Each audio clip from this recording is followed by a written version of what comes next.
nous avons des références en tant que leaders qui ont marqué leur temps. Il faudrait que leur nom aussi puisse impacter nos différentes avenues. Très souvent, c'est le nom des Occidentaux, on met sur nos rues. Mais en tout cas, je suis très content de voir des noms africains. C'est des noms qui sont vraiment connus, qui ont laissé des identités sur le terrain que beaucoup même ne connaissent pas. Donc, à la recherche de ces noms-là, beaucoup se disent « Ah, c'est des gens qui ont vraiment œuvré peut-être pour le pays, par exemple. »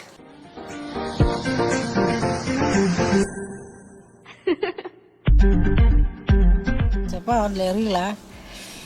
Ben, je sais pas, je ne connais pas le nom. Moi, je vois pâtisserie abidjanaise parce qu'ils n'existent pas dans les communes au fait. Je suis sur la voie des pâtisseries abidjanaises. Et le nouveau nom, est-ce que vous connaissez? Non.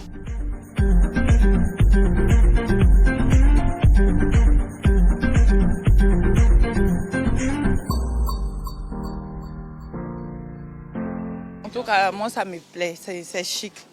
Quand tu vas quelque part, quand tu mets sur ton Nyongo, Florent bat, ton taxi vient, c'est chic.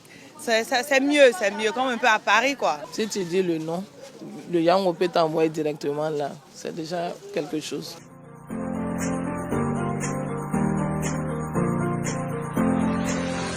Tournez à gauche vers boulevard Félix Houphouët-Boigny, boulevard Valéry Giscard d'Estaing, puis prendre à gauche sur boulevard Félix Houphouët-Boigny.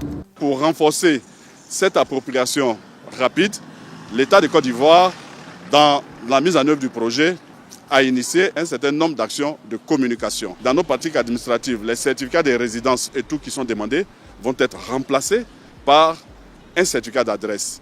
Également, pour se déplacer sur nos territoires, nous devons ensemble utiliser un référentiel unique. Il va y avoir des campagnes de communication sur toute l'étendue du territoire à travers la télévision, les radios et des campagnes de proximité pour encourager l'appropriation du projet par les populations. Le gouvernement, dans les orientations, a fortement recommandé qu'on utilise nos valeurs et qu'on valorise notre culture, notre histoire et notre patrimoine.